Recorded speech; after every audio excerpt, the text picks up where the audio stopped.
Hello everyone, welcome back to my channel. तो आज बनाएंगे हम front cut dress 9 to 10 years baby girl के लिए। और फैब्रिक लिया है मैंने इसके लिए 2 मीटर। तो चलिए इसकी कटिंग कर लेते हैं स्टार्ट। तो सबसे पहले हम निकालेंगे इस फैब्रिक में से कोटी। तो यहाँ पे मैंने 2 फोल्ड में बिछाया हुआ है फैब्रिक को। बंद साइड है दूसरी तरफ और ओपन साइड है मेरी तरफ फैब्रिक की। अब हमें इस फैब्रिक को 4 फोल्ड कर लेना है।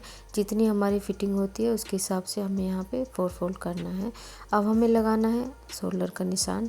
तो मैं यहाँ पे लगा रही हूँ शोल्डर पे निशान 5 इंच पे, और आर्म होल पे भी हमें 5 इंच पे ही निशान लगाना है। यहाँ पे हमें एक बॉक्स बना देना है। अब लगा लेना है हमें जितनी हमारी कोटी रखनी है उतना निशान।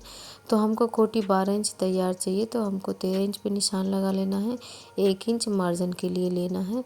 अब लगा लेना है हमें चेस्ट की फिटिंग का निशान। जितनी भी आपकी फिटिंग होती है उसका 4th हिस्सा लगाना होता है हमें फिटिंग्स के निशान पे। तो चेस्ट पे लगाया मैंने 6 इंच पे और वेस्ट पे 5.5 इंच पे। यहाँ पे 2 इंच लेना है मार्जिन के लिए और आर्म होल की गुलाई कर लेनी है और इसको कटिंग कर लेना है। अब जैसे जैसे हमने निशान लगाए हैं उसी के अकॉर्डिंग यहाँ पे इसकी कटिंग कर लेनी है। अब हम निकालेंगे फ्रॉक का घेरा नीचे वाला। तो यहाँ पे मैंने लंबाई में फैब्रिक को 2 फोल्ड करके बिछाया हुआ है।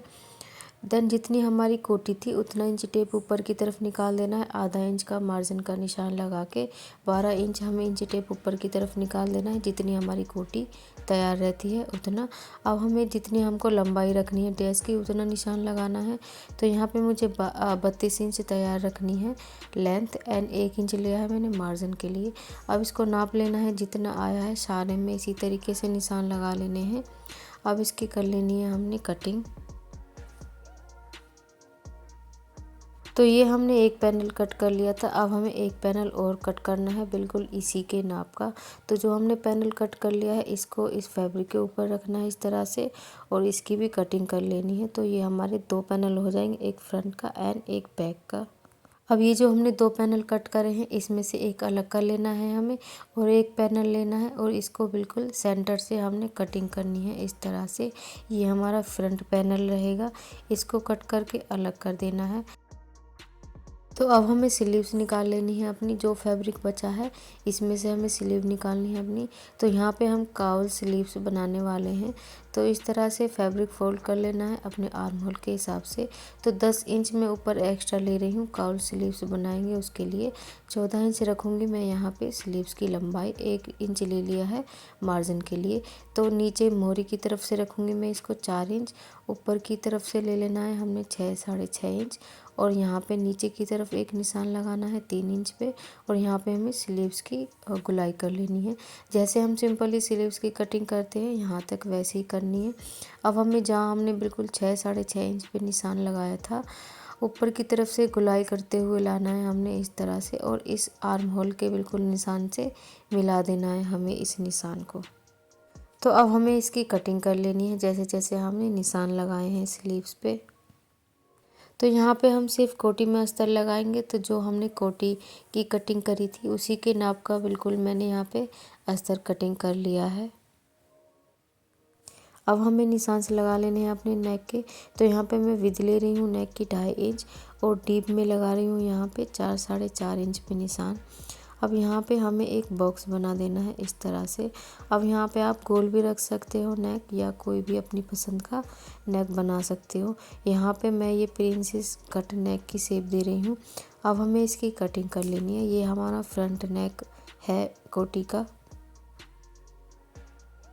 ये हमारी फ्रंट नेक की कटिंग हो गई है। अब हमें अपने बैक नेक के निशान से लगाने हैं। तो विद ले रही हूँ मैं नेक की 2.5 इंच, और डीप में रख रही हूँ यहाँ पे नेक को 6.5 इंच।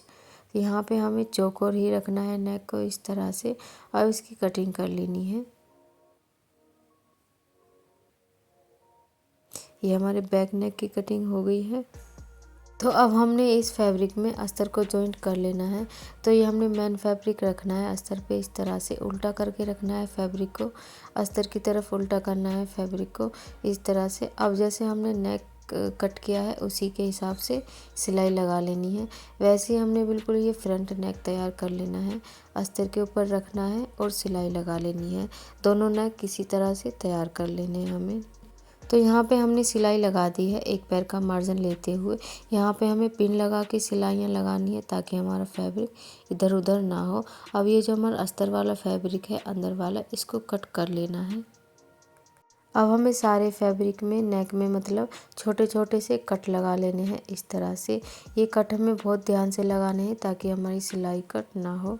तो ये हमने फ्रंट पार्ट भी तैयार कर लेना है इसी तरह से। ये अस्तर वाला फैब्रिक अलग कर देना है, छोटे छोटे से कट लगा देने हैं सारे नेक में। तो ये जो हमारा अस्तर है इसको हमें उल्टी तरफ पलटना है इस तरह से। अच्छी तरह सेट कर लेना है हमें ये अस्तर उल्टी तरफ।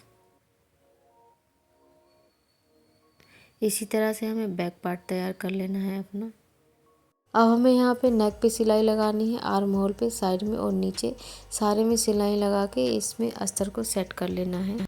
तो यहाँ पे हमने दोनों कोटी के पार्ट तैयार कर लिए हैं सिलाइयाँ लगा के। नेक पे और आर्म होल पे सारे में सिलाइयाँ लगा ली हैं, दोनों पार्ट इसी तरह से तैयार कर लिए हैं। अब हमने यहाँ पे एक बैक पार्ट लेना है कोटी का और एक पैनल लेना है जो हमने बैक के लिए कट करा था, जिसमें हमने कट नहीं लगाया था। तो ये जो हमारा कोटी है इसके हिसाब से हमें इसमें चुन्नटें भरनी है। इस तरह से छोटी छोटी सी चुन्नटें भरनी है अपनी फिटिंग के हिसाब से। यहाँ पे सारे फैब्रिक में इसी तरह से छोटी छोटी सी चुन्नटें भर लेनी है। अब हमने फ्रंट पार्ट लेना है कोटी का और ये पैनल लेने हैं जिसमें हमने कट लगाया था फ्रंट साइड में। तो इस तरह से ये जो हमने जहाँ पे कट लगाया था, सबसे पहले हमें यहाँ पे सिलाई लगा के इनको फोल्ड कर लेना है उल्टी तरफ इस तरह से। दोनों साइड में हमने सिलाई लगा के इसको उल्टी तरफ फोल्ड कर लेना है। अब हमने यहाँ पे इसमें भी चुन्नटें डालनी है, दोनों में इसी के कोटी के हिसाब से चुन्नटें डाल के तैयार कर लेनी है छोटी छोटी सी। तो यहाँ पे हमने चुन्नटें डाल दी हैं फैब्रिक में सारे में। ये हमारे फ्रंट पैनल है दोनों और ये हमारे बैक पैनल है। यहाँ पे हमें छोटी छोटी सी चुन्नटें डाल के तैयार कर लेना है दोनों पैनल को। अब हमें एक पार्ट ले लेना है बैक पार्ट, ये हमारा बैक पार्ट रहेगा। इसमें जो हमने बैक पार्ट में चुन्नटें डाली हैं उसको रखना है इस तरह से, उल्टा रखना है, इसको ऊपर की तरफ उल्टा करना है। फ्रंट साइड दोनों के अंदर की तरफ रखनी है। आधा इंच का मार्जिन लेते हुए हमें यहाँ पे सिलाई लगा के इसको तैयार कर लेना है पार्ट को। अब हमें फ्रंट पार्ट ले लेना है। अब ये हमें दो पार्ट में इसको जॉइंट करना है इस तरह से, बिल्कुल सेंटर में इस तरह से रखना है हमने। जो हमारा ये बीच में कट है इसको इस तरह से सेंटर में रखना है बिल्कुल कट को। इसको इस तरह से पलटना है ऊपर की तरफ और यहाँ पे सिलाई लगा लेनी है आधा इंच का मार्जिन लेते हुए। ये जो हमारे बीच में जॉइंट है इसको गैप नहीं रखना है और एक दूसरे के ऊपर भी नहीं चढ़ाना है और सिलाई लगा के तैयार कर लेना है। तो यहाँ पे ये देखिए हमने इसको जॉइंट कर दिया है कोटी में और ऊपर की तरफ भी एक सिलाई लगा दी है एक पैर वाली जो होती है। तो ये देखिए हमने फ्रंट पार्ट भी इसी तरीके से तैयार कर लिया है।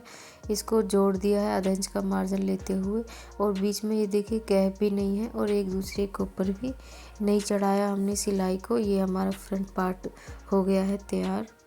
अब हमें यहाँ पे फ्रंट में लेस लगानी है, तो बिल्कुल सेंटर में एक लाइन खींच लेनी है चौक से और ये इस तरह से नेक पे भी लाइन खींच लेनी है चौक से। तो इस तरह से लेस लगानी है हमें, आप अपनी पसंद की कोई भी लेस लगा सकते हो यहाँ पे। तो इस तरह से नीचे तक हमें ये लेस लगाते जाना है, ऊपर की तरफ से लाना है, नेक से घुमाते हुए ले जाना है, पूरी नीचे तक हमें ये लेस लगानी है। इसी तरीके से हमें दूसरी साइड में लेस लगानी है। इस तरह से इसको सेट कर लेना है। यहाँ पे सारे में सिलाई लगा के इसको तैयार कर लेना है। तो ये देखिए मैंने यहाँ पे ये जो हमारी लेस है इसको सिलाई से पक्का कर लिया है। दोनों साइड सिलाइयाँ लगा के इसको पक्का कर लिया है लेस को हमने, ये देखिए। अब यहाँ पे हमने दोनों पार्ट की राइट साइड अंदर की तरफ रखनी है और यहाँ पे हमें शोल्डर पे निशान लगा देना है। शोल्डर जॉइंट कर देने हैं हमने यहाँ पे और दोनों साइड निशान लगा लेने हैं अपनी फिटिंग के हिसाब से और दोनों साइड हमें सिलाई लगा के इसको तैयार कर लेना है।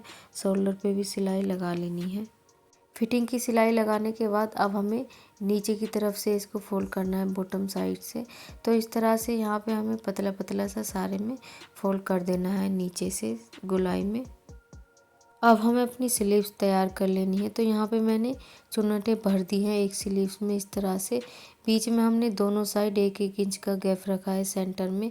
जैसे कि ये हमारी स्लीव्स है तो सेंटर में हमें एक निशान लगाना है और उसके दोनों साइड में हमें सिर्फ 1-1 इंच का गैप रखना है यहाँ पे। अब हमें इस तरह से छोटी छोटी सी चुन्नटें डालते जाना है इस तरह से। जितनी भी आपका आर्म होल होता है उसके हिसाब से यहाँ पे चुन्नटें डालते जाना है। यहाँ पे मेरी लगभग 6-7 चुन्नटें आई हैं एक साइड।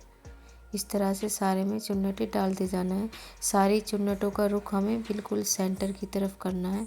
इसी तरीके से हमें दूसरी तरफ चुन्नट डालते जाना है। इसी साइड का भी रुख हमें चुन्नट का सेंटर की तरफ करना है। तो इसी तरीके से हमने स्लीव तैयार कर लेनी है ये इस स्लीव्स की तरह। और नीचे से भी हमें ये फोल्ड कर लेनी है दोनों स्लीव्स। तो यहाँ पे हमने स्लीव्स में चुन्नटें डाल के तैयार कर लिया है। अब इसको उल्टा करना है और जो भी आपका आर्म होल है उसके हिसाब से निशान लगा लेने हैं। नीचे की तरफ मैंने यहाँ पे 4-4.5 इंच रखा है इसको आगे से गोलाई पे। अब यहाँ पे हमें सिलाई लगा लेनी है दोनों स्लीव्स में। इसको लगा के सिलाई तैयार कर लेना है। तो यहाँ पे मैंने स्लीव्स पे सिलाई लगा के इसको तैयार कर लिया है। इसको सीधा कर लिया है स्लीव्स को। अब हमें अपनी ड्रेस लेनी है और इसको ड्रेस को उल्टा रखना है और स्लीव्स को सीधा रखना है। हमें इस तरह से इसमें अंदर की तरफ पास करना है स्लीव्स को। और यहाँ पे हमें आधा इंच का मार्जिन लेते हुए इसमें स्लीव्स को जॉइंट कर देना है गोलाई में सिलाई लगा के। और दूसरी साइड हमें दूसरी स्लीव्स लगा के तैयार कर लेना है। तो यहाँ पे हमने इसके लिए बिल्कुल सिंपल प्लाजो बनाया है। बस जो हमारी ड्रेस है उसकी 2 पट्टियाँ लगा दी हमने नीचे की तरफ। बाकी बिल्कुल सिंपल है इसकी कटिंग और स्टिचिंग। तो ये हमारा प्लाजो बनाया है हमने इस ड्रेस के नीचे। तो ये है हमारी ड्रेस का फाइनल लुक। तो वीडियो कैसी लगी आपको कमेंट करके ज़रूर बताएं। अगर वीडियो अच्छी लगी हो, यूज़फुल लगी हो, समझ आई हो तो वीडियो को लाइक करें और मेरे चैनल को सब्सक्राइब करें। सो मिलते हैं किसी और एक वीडियो में, तब तक के लिए बाय बाय।